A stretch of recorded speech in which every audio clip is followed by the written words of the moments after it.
back. Today we're going to discuss flexible repairs. What is a flexible repair? What's considered flexible link, right? Bumpers come in many shapes and sizes, different blends of plastics, different densities, different thicknesses, right? Well, as we're starting to see more cost cutting and trying to minimize the weight on cars, we're starting to see a lot more thinner plastics coming out. So this brings about an inherent challenge as opposed to plastics from the 80s, 90s, and early 2000s that were really thick, super hard, they could absorb a lot, right? You could do a lot more to those without causing more damage. These new thinner bumpers, they're a lot more trickier. You have to really kind of pull from everything you've got to get it down, right? So the flexibility is determined by the pressure when injecting the plastic into the mold. Now what do we mean by that? Well, plastic parts are injection molded for the majority of the parts that we use in automotive, right? And they use big, heavy, multi-ton presses to inject the plastic, right? The difference between a thin bumper and a really thicker bumper that doesn't really move could be the difference of 20, 30 tons of extra pressure being in the press, right? Manufacturers don't really like to give out a lot of that information, so it's kind of hard. You can look for it, but it's kind of hard to find a lot of that, right? And so the question is always going to come up in those types of repairs: do you need to reinforce it because of high flexibility, right? Like these parts can easily bend, they can easily flex, they can easily kind of move around. So if you make a super dense repair, right, you compress it far too much, you're putting too much pressure when you're welding, you're pushing down too much force on it, right? It's just going to compress the plastic to a point where it can't flex and it can't bend and give with the rest of the part, right? And so the question is always going to come up: should you reinforce it? And the answer is yes, absolutely you should reinforce it. Now, what should you reinforce it with? This is a tricky subject because people have different opinions on this one. My opinion, I personally like, after my experience, is using metal mesh for reinforcement, right?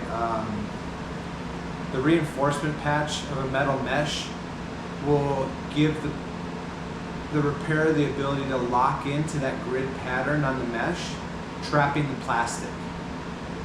Other methods of doing this use one single, bent curved piece of metal to melt down into, a damaged area, and expecting that to hold beyond, a minor bump is kind of like rolling the dice, really, right? When you use the metal mesh, it locks into those little squares in the mesh, right? Into those little grid patterns.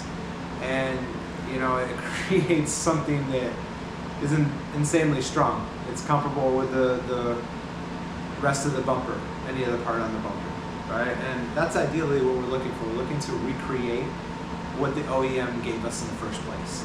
We don't want to make something indestructible, not by any chance, right? But we also don't want it to fail when it gets bumped. That's not the definition of a good repair.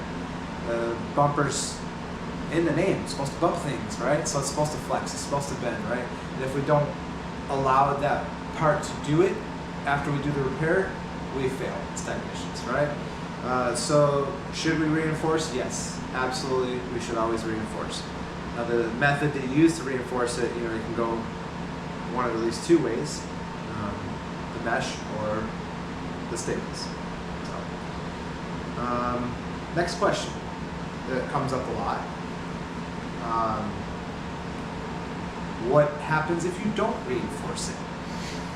Well, I'm here to tell you exactly what happens if you don't reinforce it, because in my early days, when you're trying to get stuff done, you're trying to figure it out, you will agree to take shortcuts sometimes with yourself, and those shortcuts never work out. They always leave you correcting it later on or immediately, right? And so the con of not The downside of not reinforcing your welds when you do on a flexible part is when that part flexes and it stretches, the plastic weld has its limit, right? It has its limits to it, okay? I'm here to tell you that first off. Plastic weld has its limits to it. If you sit there and you don't have a lot of material holding it together, maybe just a little thin bead that's maybe even T-welded, right? Like, you're only giving yourself so much strength to it, right? And is that enough strength to do what the part was designed to do, right? That's what we're trying to create. We're trying to recreate is the same effect that it was doing before. Did it flex? Did it stretch? Did it bend, right? And what does it hold? Is it holding weight, or is it just retaining something? If it's just retaining something, it's designed to rip away in an accident anyway, so we don't want to make it super strong. But the reality is most of these areas that rip and tear are in corners. They're in like little V grooves, where the pressure is just too much. And it's designed to fail. The manufacturers designed those lines right there. They know it's going to rip right there, and it's going to absorb energy. So we have to keep it in mind when we're recreating that to try to keep it as close to those specs as we can. All right. Not overdo it, not underdo it. It's got to be right on. Right? There's an exact science to this plastic stuff. All right. Everyone doesn't really take the time to understand all that, but there really is an exact science. This is chemistry we're dealing with. Absolute chemistry we're dealing with. Honestly, that's the reason I kind of like it. So, challenges that a lot of techs will face doing these kinds of repairs. I've seen it because I've had to fix it. So it's not me trying to call anybody out. It's just what I've seen from my experience. Or parts coming from other shops, right? And then trying to do just simple welds and not holding, whatever it is, right? The cons that I see most of the time is the type of welding that they're trying to do in those areas, in those situations. What do I mean by that, right? There's two types of welding. There's beginner welding, which is a strip-based weld, right? You're just laying a strip down. You're pushing down and you're bedding it into the base material, and you're just laying a strip, right? It's great for its purposes. There's a lot of purposes for it, right? But there's also a lot of things you can't do with that, all right? What happens if you can't support the backside of your weld? You put all that downward pressure on, like on a headlight. You can't support the backside of a headlight. You put all that downward pressure on there, and you're going to blow right through it real quick. You can't do that. You can't do that, right? So, what happens is most techs will just, because it's mainly not that they can't figure it out, it's just they don't have the time. Majority of people are just spent fixing the most important things in the body shops, right? The majority of the car, not really the plastic. I'm just the crazy one who took the time to figure that part out, right? Where most techs, they don't have the time to figure that out, So what they end up doing is they lay the most, even if they know how to weld, they lay just the most basic weld that there is. They don't know any different. They don't know that that's not right for that instance, right? It might be right for many other instances, but in these flexible situations, it's never going to be right. It's going to have its limits, right? Even if it holds and you get it out the door, customer could bring it back fairly quickly. In fact, I've had some come back fairly quickly in my beginning years where I didn't understand that, and I would let it go a certain way, just kind of trying to roll the dice. That's why I said, take my advice, right? I tried to roll the dice, and it never works out in your favor, ever, right? So if you're just getting going, following me through this video series that we're doing here, don't take shortcuts. It's not going to get you anywhere. It's going to get you doing it again. And then the frustration of trying to figure out how to correct what you did wrong in the first place, right? So, the challenges that these techs are always having is when you lay that strip down, the points where it contacts are going to be the weak points. And what do I mean by that, right? So essentially the strip in itself is going to be the strength, but those contacts where it meets the sides of the tear or the crack, that's actually usually where it delaminates and separates under the high flexing and high pressure. It'll usually start right at the edge. It starts pulling too much and it just gives way. I've seen it happen more than 100 times. I fixed it more than 100 times. So the idea behind it is when they're pushing down, they're doing this downward strip, and they're pushing all this downward pressure onto it. They're just compressing the plastic in the area. They're making it super dense, super rigid, and it's completely destroying the ability to flex, right? And so that's not the way to go. There is a better way, how to do it correctly, right? First, we're gonna make a channel, say we have a tear maybe this long, right?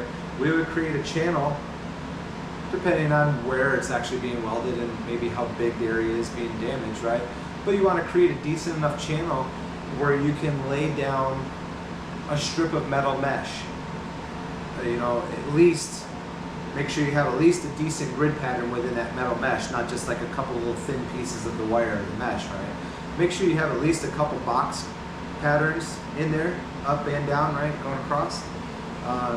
And then you want to just melt it below the surface, right? So that's why we create a little dish, a little groove area.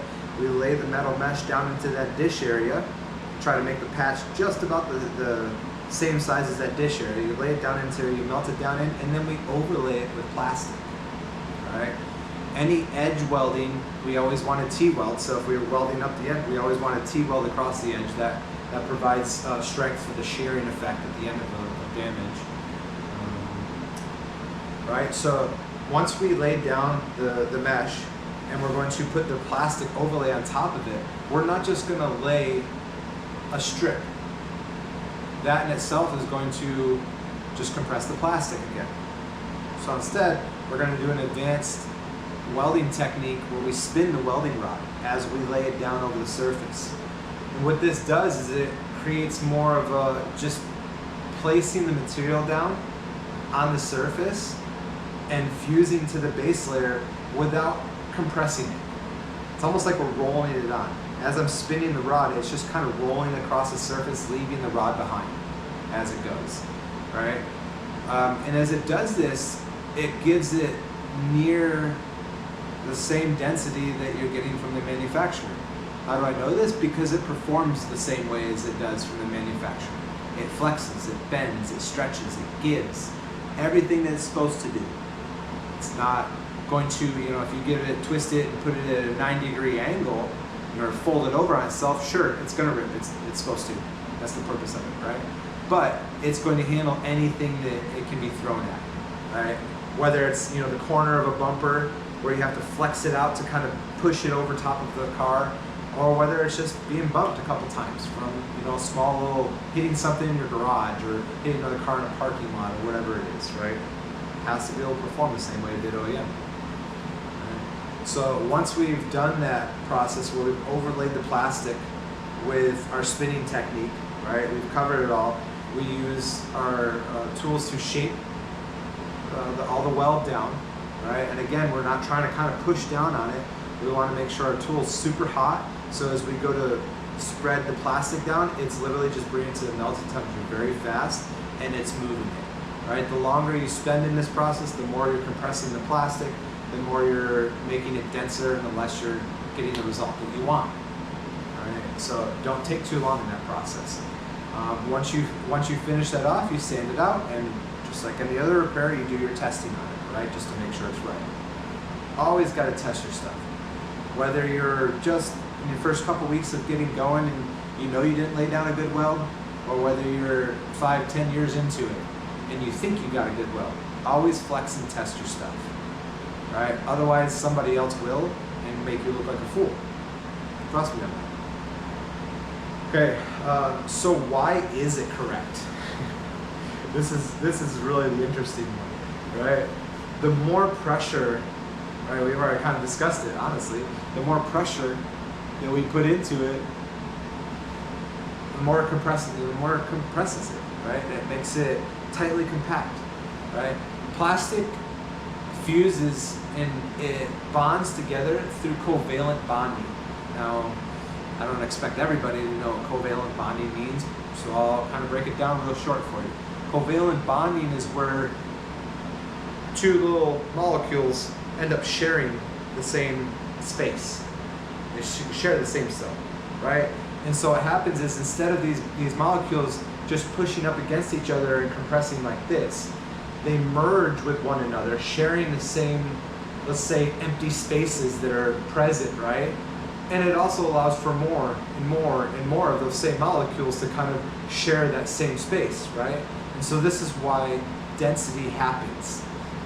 Because the more you work it, the more you play with it, the more you keep merging more molecules together into that same tight space, okay? That's why there's a difference between the 20-ton press and the 50-ton press when it comes to injection molding, okay? I also put a post on my Facebook page, so you can go and check that out. I was talking with Chat tonight, and I asked it for some supporting evidence, right? It really broke it down so you can see all of that. It's good stuff. I always like to have the supporting documentation, the science involved, right? There can be a lot of naysayers, and I don't really care about the naysayers, right? They haven't gone through the journey I've gone through. But at the end of the day, when you provide the science behind it, you silence them.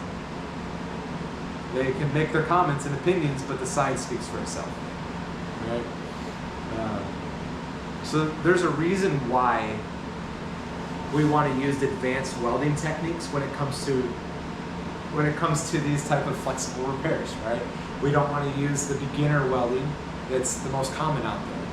I'm working at teaching people this advanced welding techniques. You can do this advanced welding technique with both the nitrogen welder and torch welding, right? The nitrogen welder is going to still bring you down those lines of more compression because it takes longer to do the weld.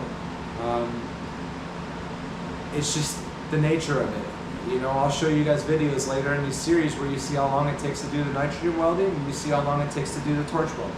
You know, the torch welding can be 3 to 5 times faster. That's not even a joke, that's not an exaggeration. In fact, we'll put a clock on the wall later for another video and show you. So, that's another day.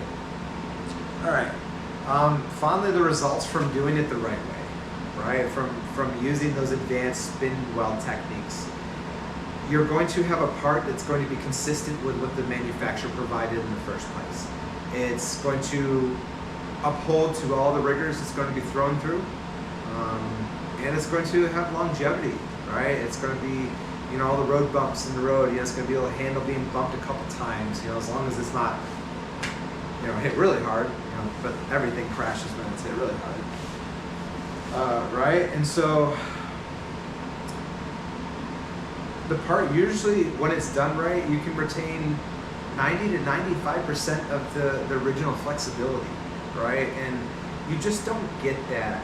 You get maybe 10 to 20% flexibility of the original flexibility when you do the standard welding, right? And so I don't know if any of this helps anybody for getting into doing flexible repairs.